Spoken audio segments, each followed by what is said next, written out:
What up, you guys? It's your buddy Randall. Welcome back to the Quick Catch Release YouTube channel. Today's video is really important. Actually, it's so important that it could cost you a fish. Yeah, that's a big deal, guys. It could cost you a big fish. What this subject is, it's mono versus braid, and which one's better and which one you should use to catch your biggest fish or to fish with in general. And in today's video, we're gonna go over the pros and cons of mono and braid and when to use these lines and when not to. I'll give you my opinion at the end on which one I love the most or which one I hate the most. Maybe you can use that to help you figure out what you want to use. So let's jump into it. So first and foremost, let's start with monofilament. Monofilament has quite a bit of pros. First and foremost, it's cheap. You know, typically monofilament is around 10 bucks for 50-pound test line and maybe 300 yards. It could be cheaper. It just depends on the brand and how much you're buying. It also has great strength. So if you're looking at strength, monofilament holds up pretty good. Monofilament also has a line stretch. Line stretch in monofilament is, well, when the line stretches. It's a very stretchy line. And this is good for when you hook into big fish because they may take a run on the bank or close to, or when they get close to you. And when this happens, the fish won't break off if it stretches the line too much, which is good because you don't lose the fish. But hold that thought and keep the stretch in mind. We're going to talk about that a little bit later. Mono is also very easy to tie knots with, and the knots are very strong. And that's really something you don't have to worry about, guys, with monofilament, is when you tie knots with it, they're not gonna slip, they're gonna stay, and they're gonna be strong. As long as you're tying good knots, you know, like the Palmer knot or the knotless knot, it just depends on what you're tying. But for the most part, for the majority of the part, mono's gonna hold up when you tie knots. And last but not least, my favorite thing about mono is its abrasion resistance. What does that mean? It means if you're fishing rocks, mono will help you fish those rocks because when it rubs against stuff, it's very resistant to that crap, to any type of junk in the water. Trees, rocks, doesn't matter. Concrete, trash, doesn't matter. If mono's rubbing against it, it's not gonna break, okay? Well, at least not right away. It's very abrasion resistant, and that's why it's reliable, at least for what I fish in. I fish the Tennessee River, and I fish for the biggest fish ever in that river, in my opinion. The blue catfish and possibly the flathead, depending on where you're fishing at. But those fish like rocks and junk, and well, monofilament does the job for that. And if you're fishing, you know, a lot of rocks and crap for, you know, those silly bass you fish for out there, you might want to use monofilament or consider using it. But that's my favorite thing about monofilament, is that it's very abrasion resistant. All right, now that I hyped up monofilament, let's bring it back down to reality and give it some cons. So the first con for monofilament is monofilament has a low strength to diameter ratio.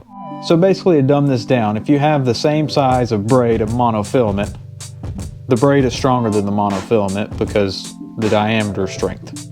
Okay, that's the best way I can explain it. Same size, different strengths. The second con is the line twist or memory. So line twist and memory is basically when you first get mono and you cast it out, it twists quite a bit. There's a lot of memory from where it's been wrapped around the reel or the roll that you get to put on your reel. And that memory takes a long time to get out, okay? A long time to get out, especially if it's thick monofilament. If it's, you know, below 40 or 30 pounds, you can kind of get away with it. But the thicker it is, the worse the memory is gonna be. You know, remember when I told you to hold this thought? Line stretch? It was a pro, but it's also a con. Because over time, when you catch big fish, your line will stretch. And eventually, it's gonna stretch to the point where you hook into a big fish and it's gonna break. So, in this list, I gave it a pro, and it's also a con. And last but not least, one of the biggest downfalls, in my opinion, for monofilament is its casting ability. It does not cast as far as braid, simply because the diameter is bigger. So when you cast it, that diameter it's gonna hit the air and drag throughout the air. And that air resistance is gonna push back, physics happens, and you don't get as far as cast as you do with braid. Bada bing, bada boom. So there's the pros and there's the cons. Now, let's go over braid. So let me sit back and relax. Take a deep breath because we're about to go over the pros of braid. And I don't think it's a very long list, but you know, everybody has their opinions, right? So first and foremost, braid has a high strength to diameter ratio. What does this mean? It means it's stronger than monofilament. If it's the same size, it's stronger. It's the best way I can explain it. It's strong line, okay? The next pro is sensitivity. Braid is so fine that you can feel the slightest touch and see the slightest bite in your line. It's very good when you're bass fishing or fishing for something that bites very, very lightly, like carp or a weak little trout, maybe trout, I don't know. It's very sensitive line. And if you need to feel the bottom or light bite, stuff like that, it's very good to use. Now, number 3 that, well, monofilament lacks is casting distance. Now, I don't know the scientific measurement, you know, mono to braid casting distance. All I can tell you is that braid will cast you a lot farther than freaking mono, okay? That's all I can tell you. It will get you a lot farther out there than mono will, just because it's a lighter line and you don't have as much drag resistance in the air. Basically physics, right? The next thing we're gonna talk about is low line stretch. Now, hold this one in your mind too. Take this low line stretch, put it in your mind, all right? When you set the hook, there's no stretch in that line. I mean, that hook's buried in the fish's mouth. There's no doubt that that fish is gonna get hooked because there's no stretch. It's all fish, you're gonna feel all fish. That's why the line's so sensitive, because there is no stretch. You can feel everything. You can feel the fish and the bottom. Keep that in mind, keep this in mind, all right? Stick that in the back of your head, no stretch, and we'll come back to it in a minute.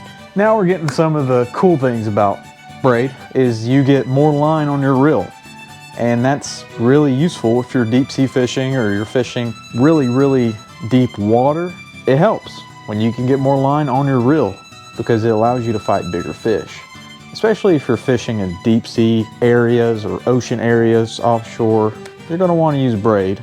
So now that we hyped up braid, let's bring it back down to earth and give it some cons because it's kinda got a lot. It's got a lot of pros and a lot of cons. Braid is not abrasive resistant.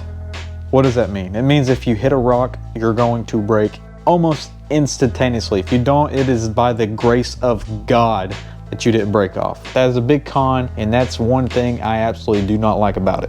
Braid is expensive. That's another thing I don't like. I'm a cheapskate. If you are too, you're not gonna like this con. Braid is expensive, man. If you don't have no money like me, you're a poor YouTuber. You can't afford to buy this crap all the time. You can't afford to buy braid like that. So that's a con. For sure, that's a con. You remember that pro I told you to put in your mind and lock it away? Well, let's unlock that baby and you tell me what it is. You don't remember. Okay, cool. I'll remind you, it's no line stretch, okay? You can set the hook really, really hard on a fish and you can hook that fish. But you gotta think and you gotta remember, you ain't got no stretch, you ain't got no leeway. So if that fish decides to take off and your line locks up, you're screwed. I mean, you're gonna break off. There is no and, if, or buts about it. Braid is strong, but ain't strong enough to keep you from breaking off. I'm afraid to tell you that, okay? That is a gift and a curse. It's a pro and a con, something I like about it, but I also hate about it. But going on to the next con, when you tie knots, they're not always good. What does this mean? It means they can slip. What does that mean? It means you can lose a freaking fish. So unless you know how to tie good knots, you're probably gonna lose some fish using braid, at least until you get used to it. You know, I went through this crap when I started fishing. I used braid and I was like, oh, this is cool, I like this. But I lost a lot of fish learning. And you guys will lose fish if you use braid, but you lose fish if you use mono. So you just gotta pick your poison, basically. Don't take this as like a completely horrible negative, but it's not a pro for sure. And, well, we talked about memory and monofilament. Braid's memory is wind knots. If you don't know what that is, you don't want to know. We're not gonna talk about this a lot, just know it sucks, and we're moving to the next one. Braid is visible to fish. Mono is visible to fish too, but braid is more visible. And well, that depends on color too. I mean, you could take this either way, you know. If you use bright pink mono, a fish is gonna see it. If you use bright pink braid, a fish is gonna see it. But for the most part, braid is very visible to a fish. So take that in consideration.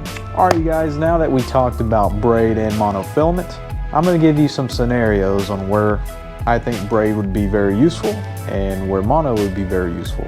And I'm gonna give you some scenarios where they wouldn't be. So the first scenario, we're gonna do with braid. Braid for me, ideally, works in sandy river bottoms, mud flats, mud bottoms, with little to no structure, areas where you won't get hung up or you won't hit rocks, places that, you know, it's not gonna break you off, that the fish has places to swim to without swimming into junk. Another thing that I considered braid to be good for is for boats. If you're fishing a boat, I would use braid. If I had a boat, I would use braid. Why? It's because you're reeling straight up. You're not reeling towards the bank, you're not reeling towards junk, you're reeling towards yourself on a boat, up. The fish is going to come up, he's not gonna go anywhere else. So those are good scenarios to use braid. Some very bad scenarios to use braid is if you're fishing a dam and there's rocks everywhere, don't use braid, okay? But don't use braid if you're fishing rocky areas. It's just not made for that crap, guys. And I'm telling you from experience, I've lost a lot of big fish using braid, but I've also caught a lot of big fish using braid. So braid is really a tool you need to use in situations that, well, fit it. Braid can be used in a variety of different situations that monofilament can't. If you need a longer cast, braid is the way to go. But if you're casting into rocks, you don't need to use braid. It's as simple as that. Now going to monofilament, when I think of using it, what I think about is using it in areas that are rocky, that have trees, that have logs, that have huge boulders and rocks and sharp edges and dams and stuff like that. That's where you want to use the monofilament. If you don't have to make a gigantic cast to get out there to the middle of the water or halfway across the lake, I would use monofilament. I mean, monofilament, I've lost big fish on monofilament, but I've also caught a lot of big fish using monofilament. They're both good. Both lines are good. It really just depends on what you want to use. But I'll tell you my preference. My preference is monofilament. Now, if you watch my videos, I use a lot of monofilament, but if you watch my videos too, I use a lot of braid. But if it was a do or die situation, I needed to catch a humongous fish, and I knew I was gonna hook into him, but it was gonna be in water I never knew, I don't know what's under, I've never fished it before, you're gonna see me using mono. Simply because I fished the Tennessee River. There's a lot of junk in the water. So when I hook into a 70-pound fish, and it decides to swim in a bunch of rocks or trees, I know that line is abrasive resistant enough to survive that impact, to survive all that junk. And that's important because monofilament will do that where braid won't. If a fish swims into junk with braid, I'd give it about a 70% chance of it breaking. That's gonna be a heartbreak. So I'm not gonna take that chance, guys. And you shouldn't either. I think monofilament's your best bet if you're fishing on the bank, if you're fishing in structure, if you're fishing, you know, rocky places with sticks and crap like that. Monofilament's the way to go. But if you have a boat and you have that pleasure of going out there and fishing straight down, up and down, I would use braid. If I had a boat or a kayak, I'd use braid. But since I don't, I use mono. That's my go-to, guys. And I hope this video helps you in your decision on picking which one you want to use. So now that you know all the pros and cons, which team are you picking? Team braid or team mono? And if you think I missed any pros or cons, please leave them down below in the comment section so I can read them and so everybody else can read them. I'm very interested in what you guys think about braid and mono. Please tell me which one you prefer as well, and I'll see you on the next one. Thank you guys so much. Peace, love, God bless, and fish on, my friends.